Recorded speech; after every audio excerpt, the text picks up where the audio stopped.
আল্লাহ নবী সাহাবীদের লক্ষ্য করে বললেন, ও সাহাবীরা, তোমরা কি বলতে পারো সবচেয়ে গরীবকে, অসহায়কে, ফকিরকে, গরীবকে, অসহায়কে, ফকিরকে? সাহাবীরা বলেছিলেন, ইয়া রাসূলুল্লাহ, হাবিবাল্লাহ, সবচেয়ে অসহায় হলো ওই ব্যক্তি, গরীব হলো ওই ব্যক্তি, ফকির হলো ওই ব্যক্তি যার পৃথিবীর জমিনে টাকা পয়সা নাই, অস্ত্র যার টাকা পয়সা নাই, ধন দৌলত নাই, ওই লোকটা গরীব, ওই লোকটা ফকির।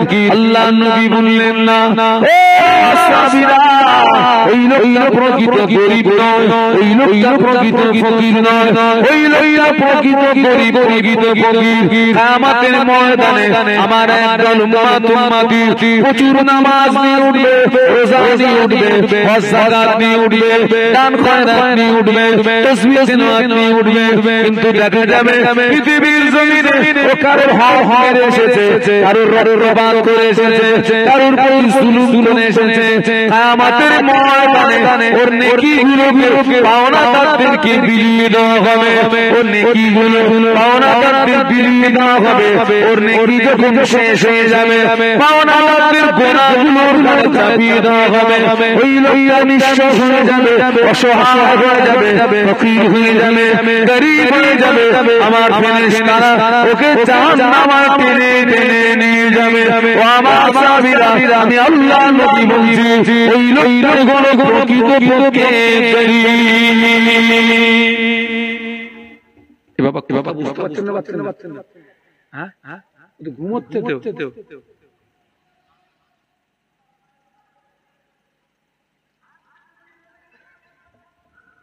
কোন লোকটা গরীব?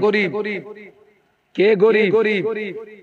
প্রচুর নামাজ নিয়ে উঠবে। কে বলছেন? রাসূল বলছেন, আমার একদল উম্মতি প্রচুর নামাজ নিয়ে উঠবে, রোজা নিয়ে উঠবে, হজ নিয়ে উঠবে, যাকাত নিয়ে উঠবে, দান খয়রাত নিয়ে উঠবে, তাসবিহ তেলাওয়াত নিয়ে উঠবে, কিন্তু ওরা পৃথিবীতে এমন মারা মেরে এসেছে, সেই ঋণ কিয়ামতের মাঠে শোধ করতে করতে নেকি কি বলুন শেষ।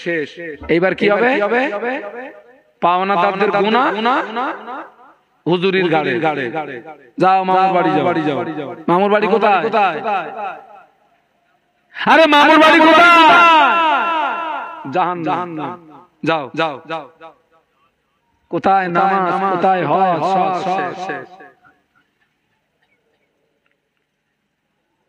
সব ফাঁকা। আজকের আমার সমাজে দেখেন গরিব আর ধনী পাশাপাশি বাড়ি। গরিবের যদি একটা গাছের ছোট্ট ডাল যদি ধনীর দিকে একটু নুয়ে যায়, ফাটাফাট আউট করে দেয়, কিন্তু ধনী লোক তার সৃষ্টি গাছের পুরো মাথাটা গরিবের ঘরে চালের উপরে, সৃষ্টি গাছের পাতা পড়ে গরিবের ঘরটা নষ্ট হয়ে গেল, অকেজ হয়ে গেল, বাসের অযোগ্য হয়ে গেল, কিন্তু গরিবের ক্ষমতা নাই ওই গাছের ডালে। বলুন বাস্তব বলছি না? বলছি তোমার নামাজ, তোমার রোজা,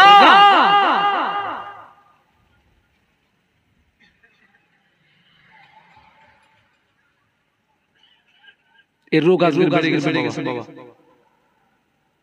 নামাজে লাভ নাই।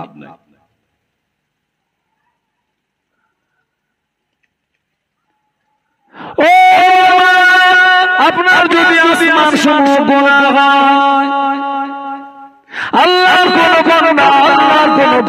আসমান সমূহ গুনাহ নিয়ে আল্লাহ পাকের দরবারে যদি ক্ষমা চায়, আল্লাহ পাকের দরবারে যদি মাফি চায়, আমার আল্লাহ পাক বান্দার জীবনের আসমান সমূহ গুনাহকে maaf করে দেয়। বলুন সুবহানাল্লাহ। তবে বাবা, আসমান সমূহ গুনাহর ভিতরে দুটো বিষয়ের বন্ধ যদি গুনাহ maaf হবে না।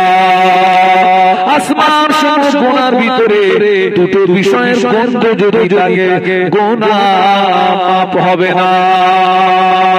দুটো বিষয়ের গন্ধ যদি লাগে, আল্লাহ পাক ইচ্ছা করলে মাপ করে দেবে, কিন্তু দুটো বিষয়ের গন্ধ যদি লাগে, গুনাহ মাপ মাপ হবে না। দুটো বিষয়ের ভিতরে এক নাম্বার হলো যদি শিরকির গুনাহ থাকে গুনাহ মাপ হবে না। দুই নাম্বার যদি বান্দার হক লুকিয়ে থাকে গুনাহ মাপ হবে না।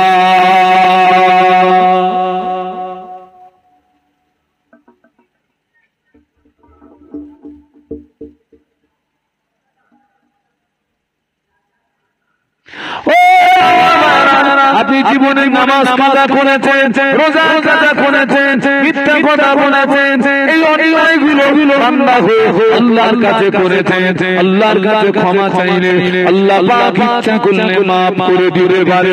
তবে আপনি সবার আমি দুর্বল, আপনি আমার গালে একটা চড় মেরেছেন। আপনি সবার আমি দুর্বল, আপনি আমার গালে একটা চড় মেরেছেন। আমার গালে চড় মেরে গভীর রাতে কাঁদতেছেন, আল্লাহ পাক আমি অমুককে মেরে এসেছি, ক্ষমা করে দাও। আমার আল্লাহ কি মাফ করবে নাকি? করবে? তুই মারছিস কার? কাঁদতেছিস কার কাছে? এই কপাল ফাটা।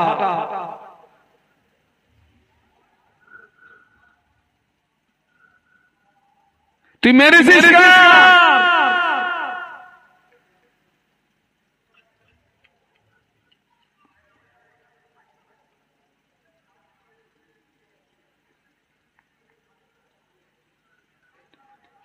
যাকে তুমি মেরেছো, যার প্রতি তুমি জুলুম করেছো, অত্যাচার করেছো, ওই ব্যক্তি যদি তোমায় মাফ করে আমার আল্লাহ তোমায় মাফ করে দেবে। ওই ব্যক্তি যদি মাফ না করে আমার আল্লাহ মাফ করে না। বাবাজি, একটা হলো হকুল্লাহ, একটা হলো আল্লাহর হক, আর একটা হলো হকুল ইবাদ, আর একটা হলো গুনার হক। আল্লাহর হক নষ্ট করলে আল্লাহ ইচ্ছা করলে মাফ করে দেয়, বান্দার হক নষ্ট করলে আমার আল্লাহ মাফ করে না।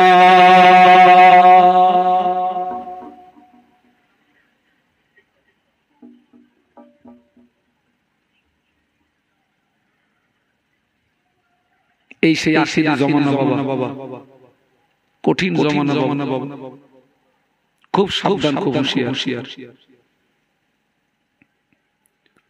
বড় কঠিন সময় আমার ছেলেরা, আমার জওয়ানেরা, আমার যুবকেরা, মা বোনেরা। এটা হচ্ছে আপনার এই জায়গার নাম ফুলবাড়ি। আচ্ছা, মহারাজ জলিল সাহেবের বাড়ি এখানে কি? কিন্তু আমার কাছে আজকে যেন পুরোটাই উল্টো মতো লাগছে।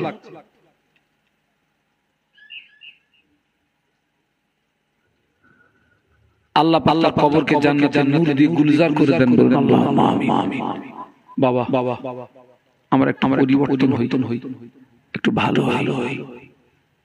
দেখুন এই যে নসিহত করে বাড়ি যায়, তো বাড়ি গিয়ে খাওয়া দাওয়া করে যখন বালিশে মাথা দিয়ে শুই, তখন মনে হয় এই অমুক মাহফিলটা এত বড় কথা বললাম, কার মনে ব্যথা লাগছে, কে কি মনে করবে। দূর সব কথা বলবো না, পেলে নষ্ট করে যাব। আবার চিন্তা হয় এই কথাগুলো যদি না বলি রোগ তো ভালো হবে না, হাসরের ময়দানে ধরা পড়ে যাব। আমি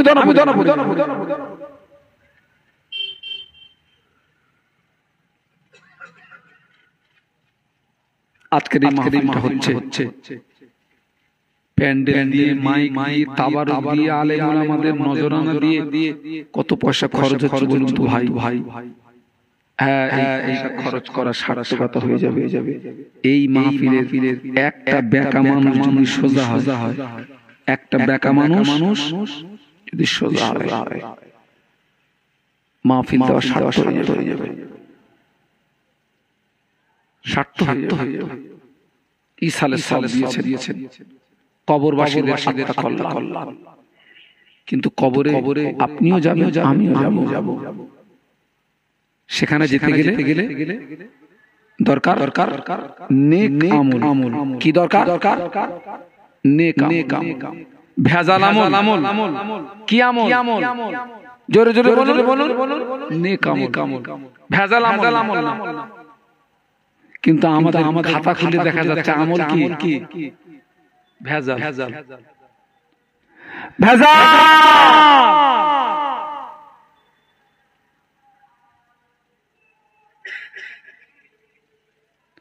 নবীর আদেশ আর নবীর নিষেধের কথা বলছিলাম। ও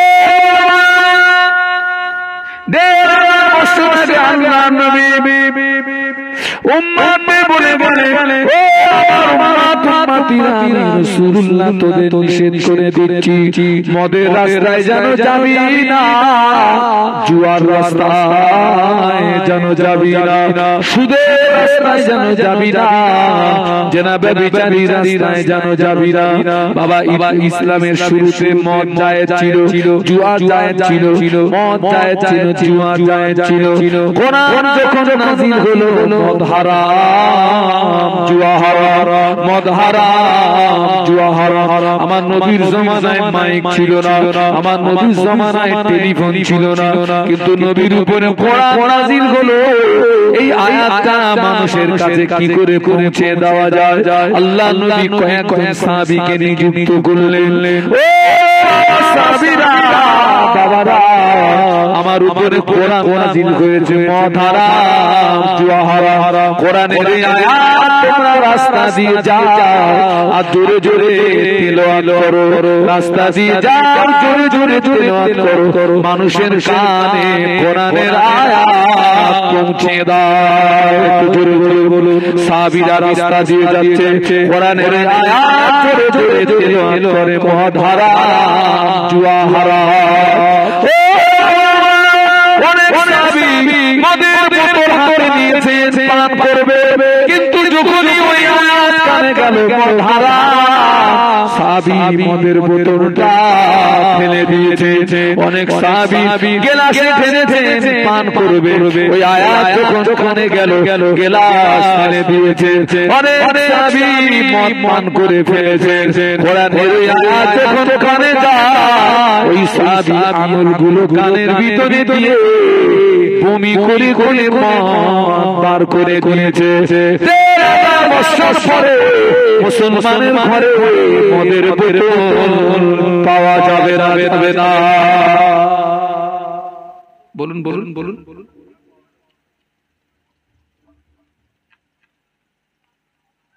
গাঁজার কথা তো আর বলবো না, এমনিও চলে, অমনিও চলে। গাঁজা গাঁজা গাঁজা আমি অনেক জায়গায় বলেছি, ভাই গাঁজা কি দাম আমাকে দেখাতে পারিস?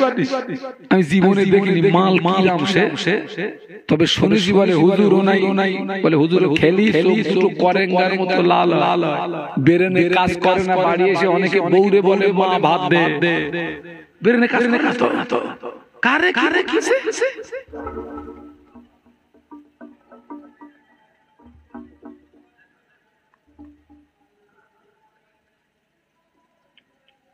এখান থেকে কয়েক মাস আগে দক্ষিণ 24 পরগনা থেকে আমার কাছে একটা ফোন এসেছে, বলে হুজুর আমাদের এলাকায় একটা মদখোর, ওর বিবির 3 তালাক দিয়েছে, তালাক হবে। ভাই আমি আপনাদের কাছে ফতোয়া চাচ্ছি, একটু ফতোয়া দেন তো। এই মদ খেয়ে তালাক দিলে তালাক হবে? হবে না, হবে না। এই বলছে হবে। এই দুটো দল হয়ে গেছে, আপনারা মারামারি করলেন, পরে ফয়সালা আমি করি। এই হবে না এর পক্ষে কারা হাত তোলেন তো, যে মদ খেয়ে তালাক দিলে তালাক হবে না, কারা হাত তোলেন? এই দেখো হাত তোলেন। ঠিক আছে, তিনটে নামান। আরো তালাক হবে না আপনারা, আর হবের পক্ষে কারা হাত তোলেন? সে ইউটিউব চ্যানেলে ওরা হাত মানে ওরা তো অজের হাফেজ ওরা। আচ্ছা জানারা হবে না বলেছেন, ওই আপনার ওই কথার ভিত্তিতে একটা দলিল দিতে পারবেন যে হুজুর এই দলিলের ভিত্তিতে হবে না? আরে যা একটা বল না খোকা। জ্ঞান হারা হয়ে গেছে। আচ্ছা জ্ঞান হারা, ওটা মনে রাখবেন। তোমরা যারা বলেছো হবে, তোমাদের প্রকার দলিল দাও দিন।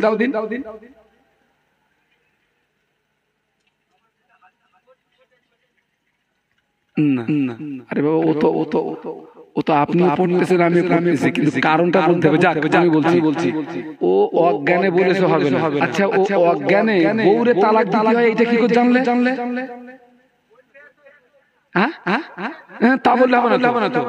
অজ্ঞানে যে বউরি তালাক দিতে হয় আজ পর্যন্ত কোনোদিন শুনেছেন যে মদ খেয়ে শালি রেগে বলেছে শালি 3 তালাক মেরে দিলাম তো? শুনেছেন কোনদিন যে আজ পর্যন্ত মদ খো শালিরে তালাক দিয়েছে? ওর যদি জ্ঞান না থাকে বউরে তালাক দিতে হয় এটা কি করে জানলে? আর ওর যদি জ্ঞান না থাকে ও তো 7 তালাক দেয়নি, কত লাগতেছে? 3 তালাক ও জানে এই জায়গায় 3 বার গিয়ার মারলে বাগান সাফ। তার মানে মদ খেয়ে তালাক দিলেও তালাক হয়ে যাবে।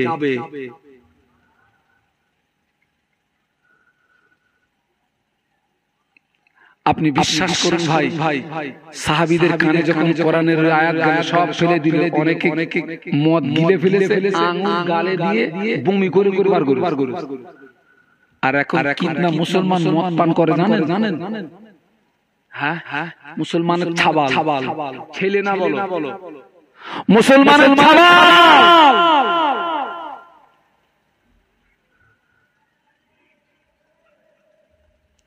এখন মদ করতে দিন নামাজ পড়ে ও নামাজ হবে। হ্যাঁ ফতোয়া দাও।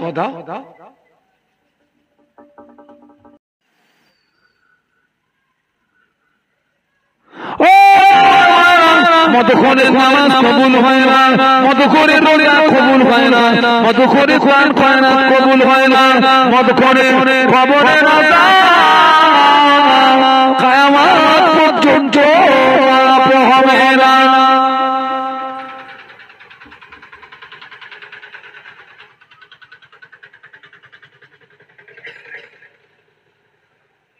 আল্লাহ নবী বললেন লা ইয়াদখুলুন জান্নাহ মান্নানু ওয়ালা ওয়ালা মুজমিনু খামরিন। 3 শ্রেণীর মানুষ আল্লাহ জান্নাতে যাবে না, তার ভিতরে কোন কারখানা মদ পাই।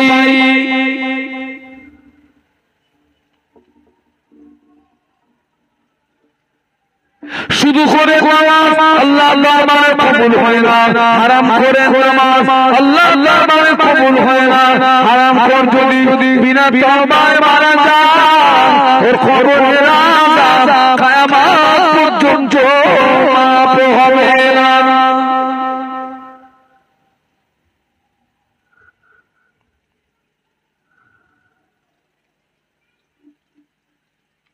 বাবা 10 বছর 20 বছর আগের তুলনায় নামাজি বেড়েছে না কমেছে? বলুন। বেড়েছে। হারাম খোর তাহলে কি কামাই হলো?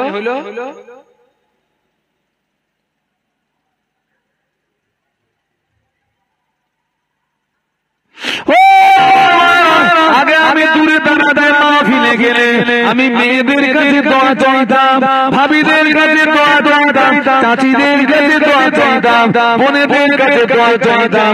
ভাবিরা, চাচিরা, বোনেরা আমার জন্য দোয়া করো। আমি একটু দূরে যাচ্ছি ওয়াজ করতে, যেন বিপদ মুসিবত না হয়। কেননা পুরুষের আগে মেয়েদের দোয়া আল্লাহ পাকের দরবারে কবুল হয়ে যায়। আস্তে করে বলা যাবে? একটু জোরে বলা যাবে? একটু বাপ বেটা মিলে বলুন তো। এইবারে চাচা ভাই মিলে বলুন। এইবারে সবাই বিদ্যান্ত নারায়ে তাকবীর, আরো জোরে বলেন নারায়ে তাকবীর। আগে যখন আমি দূরে আমি মাহফিলে গিয়েছি 4 বার গিয়েছি আমি আহমেদাবাদ, গুজরাট,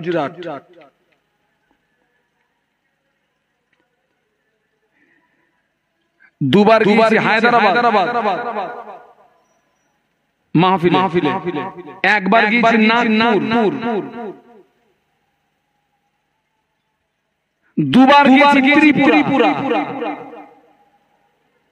2 বার গিয়েছি বাংলাদেশ, তো এই সমস্ত দূরে দাঁড়াতে যাওয়ার সময় ওই মেয়েদের কাছ থেকে দোয়া চেয়ে যাই, কারণ পুরুষদের আগে মেয়েদের দোয়া আল্লাহ পাকের দরবারে আগে কবুল হয়। একটু সুবহানাল্লাহ। কেন জানেন? দোয়া কবুলিয়াতের এক নাম্বার শর্ত হচ্ছে হালাল রুজি খাওয়া। কি খাওয়া?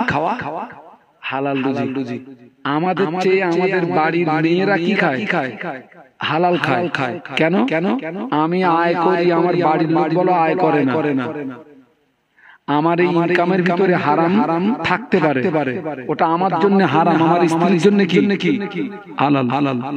এখন আজকে আমার দুটো মাহফিল, এখন মাহফিল না করে আমি ডাকাতি করে বাড়ি গেছি, আমার বাড়ির লোক কি মনে করবে? হুজুর অসুরের বাড়ি, হুজুর যে কি কামাই ধনী এসে তো জানে না। ওই মালটা আমার জন্য হারাম, আমার স্ত্রীর জন্য কি হালাল। ওই জন্য আমি দূরে দাঁড়াতে জলসায় গেলে বিপদে মুসিবতে পড়লে মেয়েদের কাছে দোয়া চাই, তোরা দোয়া কর দিন, তোদের দোয়া আগে কবুল, আমার আর হচ্ছে না।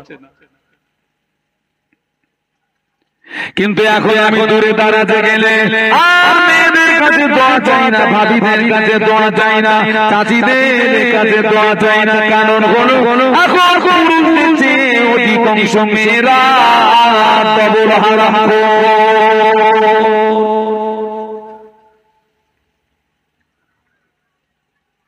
আগে ছেলেগুলো শুরু ছিল, মেয়ে ছেলেগুলো ভালো ছিল, বেটা ছেলেগুলো শুরু ছিল, মেয়ে ছেলেরা ভালো ছিল। শুধু কোন যদি বিনা তওবায় মারা যায় ও ঠিকানা জাহান্নাম। বাবা বেটা ছেলে চিন্তা করলো, আমি একা শুনছি, একা কেন জাহান্নামে যাব? তুইও চলে যা। আজকের মেয়েরা বিভিন্ন পন্থায় সুদের সঙ্গে জড়িয়ে পড়েছে। হারামখোর মা বোনেরা, আপনার নামাজ কবুল হবে না, আপনার রোজা কবুল হবে না, আপনার দান খয়রাত কবুল হবে না। মায়েরা বোনেরা, আপনি যদি বিনা তওবায় মারা যান, আপনার কবরের আযাব মাফ হবে না।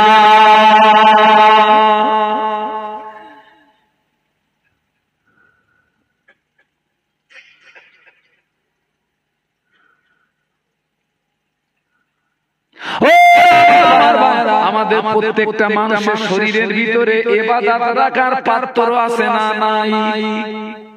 জোরে জোরে বল। কটা পাত্র? কটা? এই ইউটিউব চ্যানেলটা বল না, মেরে ফেলবো। একটা গুড কথা বলেছিল ছেলেটা। এই তোমার নাম কি? সুজাউদ্দিন মোল্লা। প্রত্যেকটা মানুষের শরীরের ভিতরে ইবাদত রাখার পাত্র একটা, আপনারও একটা, আমারও একটা। আপনারা দৈনন্দিন বাজার করেন তো নাকি? সকালে ওইটা আমার হয় না। আমরা রাত জাগার লোক তো ভাই। এই দুটো জলসা করে বাড়ি গিয়ে খাওয়া দাওয়া করে এটা ওটা করতে করতে ফজর রাত হয়ে যায়। নামাজ পড়ে শুই, ফজরের নামাজ পড়ে শুয়ে পড়লাম। এইবারে 10টা 11টা 12টা, তখন কিন্তু আর গাজাগাজি করলে হবে না। তো বাবা, আমি যদি 12টার সময় যদি আমি বাজারে আসি, তখন কিছু পাওয়া যাবে? এখন সে বাড়ির গিন্নির সঙ্গে মাঝে মাঝে বাদে যখন তো ভালোই বাদে। তুমি শুধু হস কর আর ঘুমো, আমাদের একটু কাজ করে দাও না। তাও ঠিক। অনেক সব মেহমানরা আসে, বাড়ি আসে, একসঙ্গে মেহমান আসছে 25 জন 30 জন। আমি বলি, খোকা দাওয়াত দিতেইছিস, একটা হুজুরি 30 জন হুজুর কি বেদেলে যাবি না? কি করবি? তা যাক বাবা। তাই বললাম, সত্যি আমার ভুল, তোমাকে একটু সহযোগিতা করার দরকার। তো আমি একদিন স্ত্রীকে বললাম, তুমি একটা কাজ করো, আমি মাস কাবারি বাজার করবো, কি মাল লাগবে লিস্ট করো। বাড়ির লোক দেখতেছে হুজুর বাজারে যাচ্ছে, লিস্ট একটু কায়দা করে দেই। এইসব বড় একটা লিস্ট বানিয়েছে। টাকা তো আয় করতে হয় না, জনমের লেখা লিখেছে। আলু আছে, পেঁয়াজ আছে, রসুন আছে, আদা আছে, ফুলকপি, ওলকপি, বিট কপি, বাঁধাকপি, জনমের মতন লিখেছে সব। 23 রকম মাল আছে। কত? জোরে বলেন। আমি স্ত্রীকে বললাম, প্যাকেট দাও। ও আমাকে প্যাকেট দিয়েছে একটা, তবে 23 রকম মালের ভিতরে শেষের মালটা লিখেছে 5 লিটার কেরোসিন তেল। মাল কত রকম? শেষের মালটার নাম কি? প্যাকেট চাইছি একটা প্যাকেট কটা জোরে বলো একটা ওই প্যাকেটে আলু নিয়েছি, ওই প্যাকেটে চাল নিয়েছি, ডাল নিয়েছি, ফুলকপি, ওলকপি, কপি, বাঁধাকপি, গোশত, মাছ, চরমের লেখা লিখেছে, সব নিয়েছি। প্যাকেট কানার কানা একটা মাল বাকি আছে।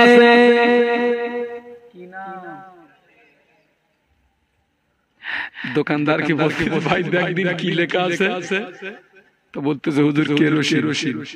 দে দে কি দেবো দেখতে পাচ্ছেন, ধরে রেখেছি। তো বলতেছে হুজুর তো দোয়া যাবে না, কথা বলিস দে দে। আর ও জানে হুজুরদের সঙ্গে বেশি কথা কাটাকাটি করার বেয়াদবি করার দরকার নেই, দে ঢেলে যাবা। ওই বাবা জানে না বিবি কি দেনা, বিবি জনমের বাজার করে এনেছি, তুই মরণের খাওয়া। ওই বাজার যদি গরু খাবে নাকি? কেন গরু গরু গরু গরু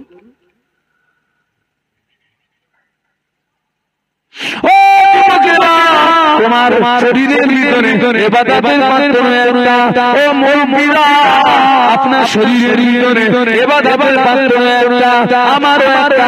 ওই পাত্রে নামাজ রাখলাম, ওই পাত্রে রোজা রাখলাম, ওই পাত্রে হজ রাখলাম, ওই পাত্রে দান খয়রাত রাখলাম, ওই পাত্রে তাসবিহ তেলাওয়াত রাখলাম।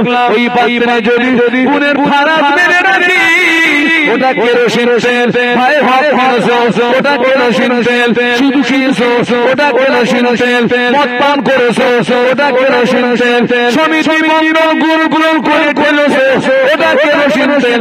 মা তোমার ইবাদত তেল মারা ইবাদত। এই ইবাদত কি মারা? জোরে বলো কি তেল মেরেছো? ফেলে দে।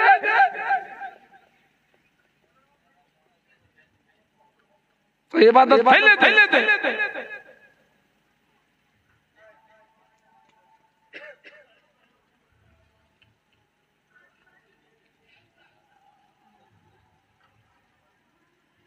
জবান খুলে বলুন আল্লাহু আকবার, আরো জোরে বলুন আল্লাহু আকবার।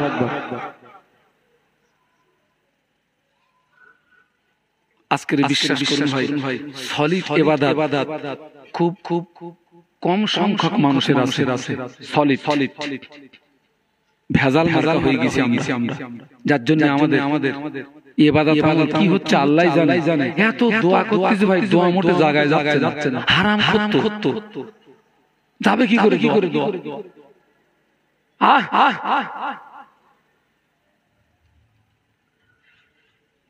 কোন কথা বলতে এই পর্যন্ত এসেছি।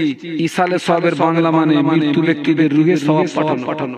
বলতে বলেছিলাম যারা ঈমান নিয়ে কবরে তারাই আমাদের সওয়াবে উপকৃত হবে, যারা ঈমান হারিয়ে কবরে কিছু পাবে না। বলতে বলেছিলাম যিনি ঈমান নিয়ে কবরে গিয়েছেন ওনার ঈমান হারানোর ভয় নেই, ভয়টা তোদের। আমাদের ঈমানটা ঠিক করতে হবে, আমল কম হোক। ঈমান ঠিক থাকে, আমল কম হোক, কিন্তু সেই কম আমল যদি সলিড আমল হয়, আল্লাহ পাক ওই বান্দা বান্দিকে নাজাত দান করতে। একটু জোরে বলুন, আর একটু জোরে বলুন।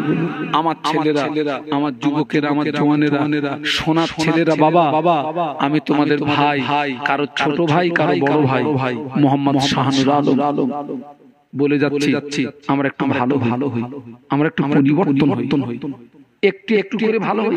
একটু একসঙ্গে হতে গেলে হয়তো ভেঙে চুরে দুমড়ে মুচড়ে যাবা, একটু করে হও। নিয়তটা ঠিক রাখো। উম্মতে মুহাম্মাদির একটা পাওয়ার দেখুন। উম্মতে মুহাম্মাদি যদি একটা ভালো কাজ করার নিয়ত করে, সেই ভালো কাজ যদি নাও করতে পারে, ওই নিয়তটা করার কারণে আল্লাহকে একটা সওয়াব দেবে। জোরে বলুন। আর নিয়ত করার পরে সেই ভালো কাজটা যদি সম্পূর্ণ করে, আল্লাহ 10টা সওয়াব দেবে। আরো জোরে বলুন। উম্মতে মুহাম্মাদি একটা গুনার কাজ করার নিয়ত করেছে, কিন্তু গুনার কাজ করেনি, ওর নামায় আমলে আল্লাহ গুনাহ লিখবে না। আর গুনার কাজ করার নিয়ত করে যদি গুনার কাজ করে বসে, একটা গুনাহ লিখবে, একটা।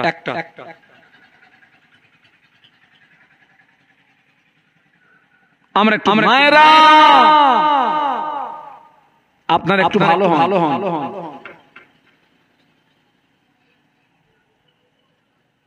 আমরা পুরুষ আমাদের পায়ের নিচে জুতো, মেয়েদের মায়েদের পায়ের নিচে আল্লাহর রহমতের দয়া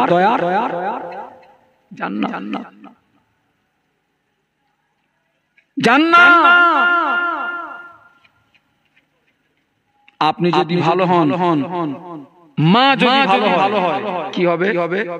জমি যদি ভালো হয়, গাছ ভালো হবে, গাছ যদি ভালো হয়, ফল ভালো হবে। মা যদি নামাজি হয়, মা যদি চরিত্রবতী হয়, বাপ যদি নামাজি হয়, বাপ যদি চরিত্রবান হয়, ওই জমির থেকে আল্লাহ পাক ভালো ফসল দান করবে। সুবহানাল্লাহ বলা যাবে না? জমিন ভালো হলে গাছ ভালো, গাছ ভালো হলে মা যদি বেনামাজি হয়, মা যদি সুদখোর হয়, মা যদি পর্দা না মানে, মা যদি পরেজগার না হয়, বাপ যদি বেনামাজি হয়, সুদখোর হয়, মাতাল হয়, ওই জমিন থেকে ভালো ফসল ফলতে পারে না।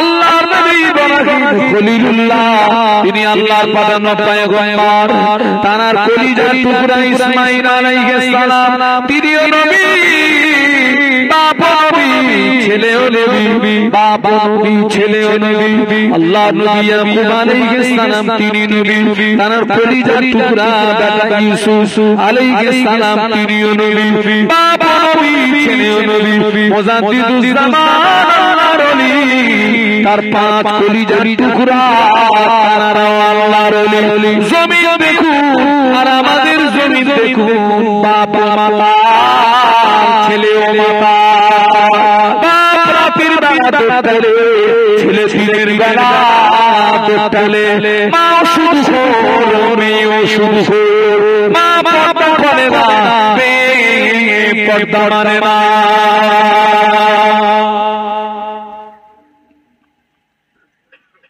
মনে হচ্ছে হুজুর এসছেন নাকি?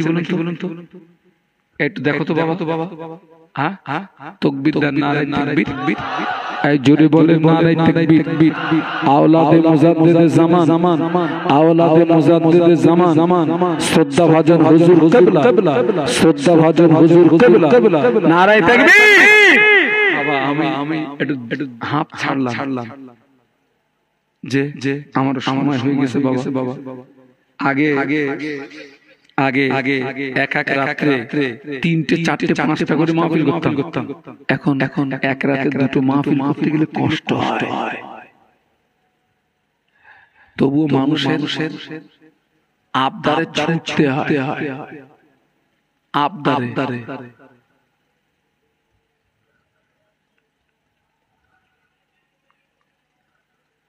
অনেক কথা বলেছি আপনাদের, আপনারা কি রাগ করলেন? আচ্ছা বলুন তো ভাই, আমি আপনাকে উপকার করেছি না ক্ষতি করেছি? বলুন। বিশ্বাস করুন, অনেকে আমারে ভালো নজরে দেখে। অনেক মেয়েরা আমার গালাগাল দেয়, এত হুজুর মরে তো এ হুজুর মরে না। আর অনেক মায়েরা আছে আমার জন্য তাহাজ্জুদের নামাজ পড়ে দোয়া করে, যারা বদদোয়া করে, এই যারা তাহাজ্জুদের নামাজ পড়ে দোয়া করে, এদের দোয়াটা বদদোয়াকে ভেদ করে আল্লাহর আরশের মহল্লায় ঠায় থামারে। একটু জোরে বলুন, আরো জোরে বলুন। অনেক মুরব্বিরা আমার জন্য দোয়া করে নামাজের পার্টিতে। মুরব্বিরা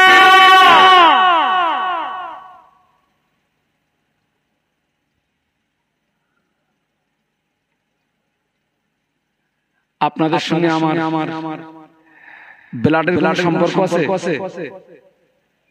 তাও কথা বলেন না। রক্তের সম্পর্ক আছে, প্রতিবেশীর কোনো সম্পর্ক আছে, নারী প্রত্যেকের সঙ্গে আমার একটা জায়গায় ডিপলি সম্পর্ক। আপনি আমার কলেমার ভাই, আপনি আমার ইমানি ভাই, মেয়ের আমার ইমানি বোন। আপনাদের জন্য আমার মনটা কাঁদে, জানটা কাঁদে। আমি যখন আমার জন্য দোয়া চাই, তাম বিশ্বের মুসলমানের জন্য দোয়া চাই। এটা আমার দায়িত্ব, এটা আমার হক। একটা মুসলমানকে আঘাত করা মানে তাম পৃথিবীর মুসলমানকে কি ইন হাওয়া সে কহ দো না আয়ে ইধর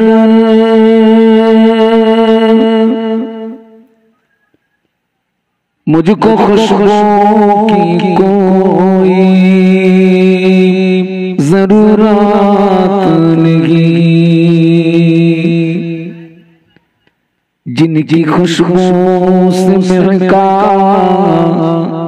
है सारा जहां, वो खुशबू मदीने में मौजूद है। अल्लाह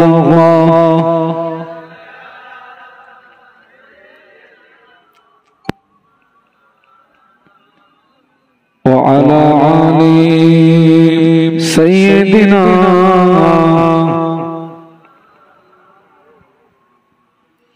একটু কলে মার জিকির লা ইলাহা ইল্লাল্লাহ,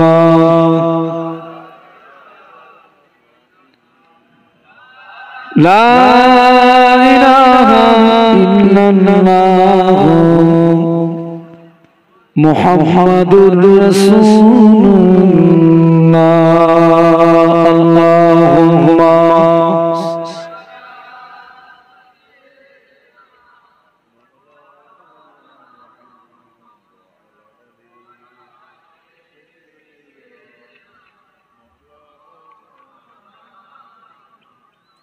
أما بعد فقد قال الله تعالى في كلامه المجيد والفرقان الحميد بسم الله الرحمن الرحيم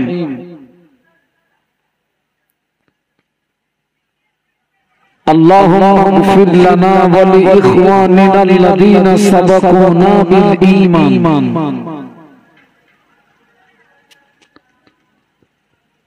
قال رسول الله صلى الله عليه وسلم إذا مات الإنسان انقطع عنه عمله إلا من ثلاثة إلا من صدقة جارية أو علم ينتفع به أو ولد صالح يدعو له أو كما قال عليه الصلاة والسلام। সম্মানীয় আপনাদের মসজিদের যোগ্য ইমাম সাহেব, সম্মানীয় উলামা হযরত, সম্মুখে উপবিষ্ট বিভিন্ন গ্রাম থেকে আগত ভদ্র মহোদয়গণ, পর্দার আড়ালে অবস্থিত আম্মা এবং বোনেরা, সমস্ত প্রশংসা আল্লাহ পাকের জন্য। এ খোকা কি করতেছিস?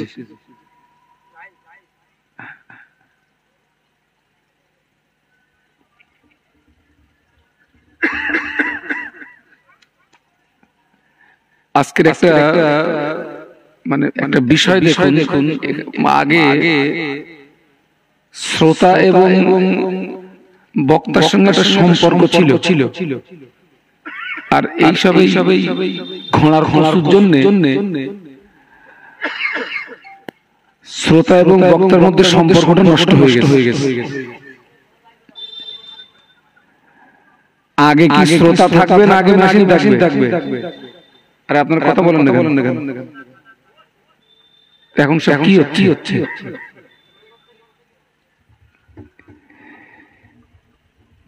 এই জন্য অযথা কাজ হয় না।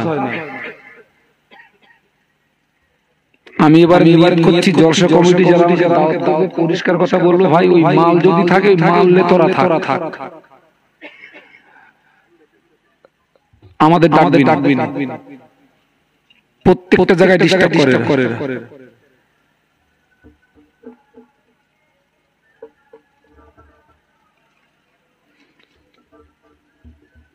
আমি সে কি বলছিলাম, আমি সব ভুলে গেছি।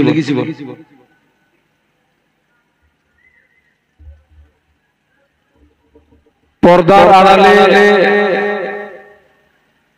অবস্থিত আম্মা এবং বোনেরা, সমস্ত প্রশংসা আল্লাহ পাকের জন্য, যিনি আমাদের দয়া করে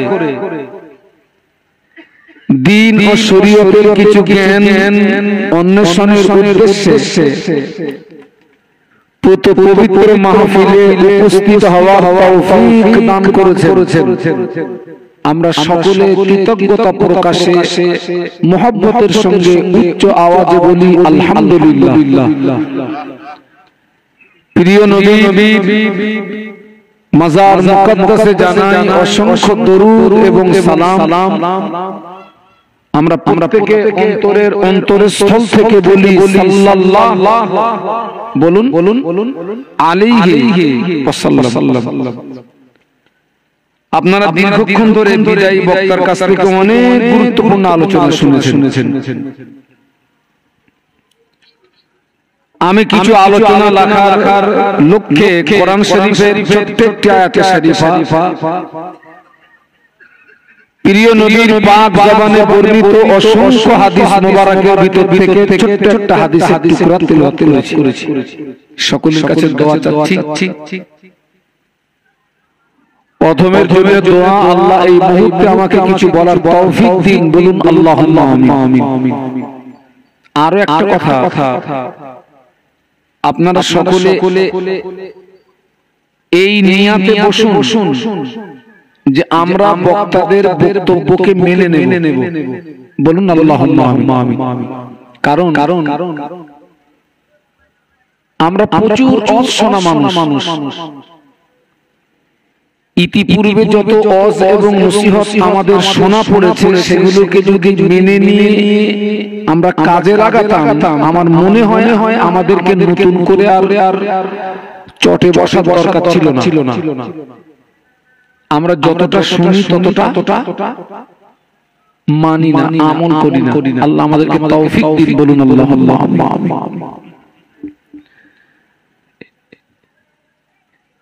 আজকের এটা হচ্ছে মহান ইসালে সওয়াব মাহফিল। আমরা সবাই জানি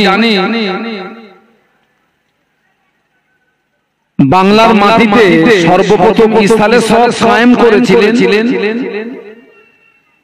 আমাদের পীর ও মুর্শিদ মুজাদ্দিদে জামান বাবা হুজুর পীর কিবলা রাহমাতুল্লাহ আলাইহি,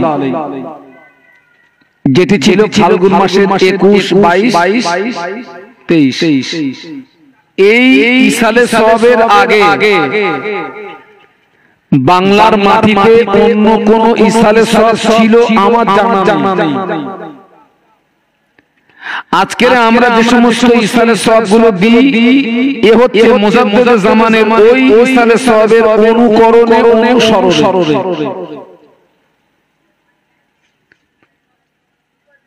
ইসালে সওয়াবের বাংলা মানে হচ্ছে নেকি পৌঁছানো। আমরা কোথায় নেকি পৌঁছাই? মৃত্যু ব্যক্তিদের রুহে।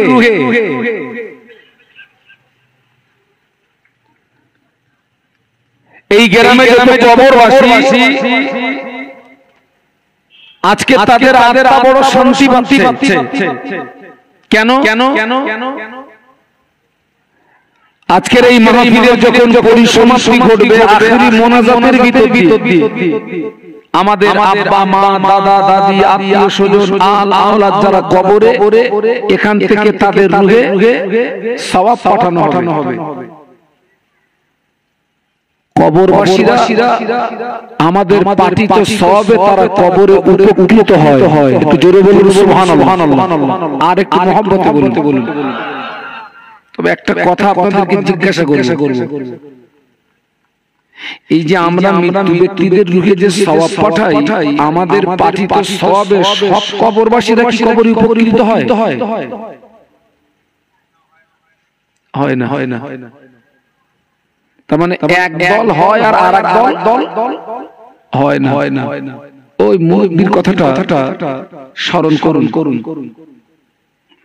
আমরা যে মৃত্যু ব্যক্তিদের রূহের সওয়াব পাই, আমাদের পাঠিত সওয়াবের সব কবরবাসী কবরে উপনীত হয় না। এক দল হয় আর এক দল হয় না। অটোমেটিক আপনাদের মনে একটা প্রশ্ন এসে যাওয়া এটা স্বাভাবিক যে কারা হয় আর কারা হয় না।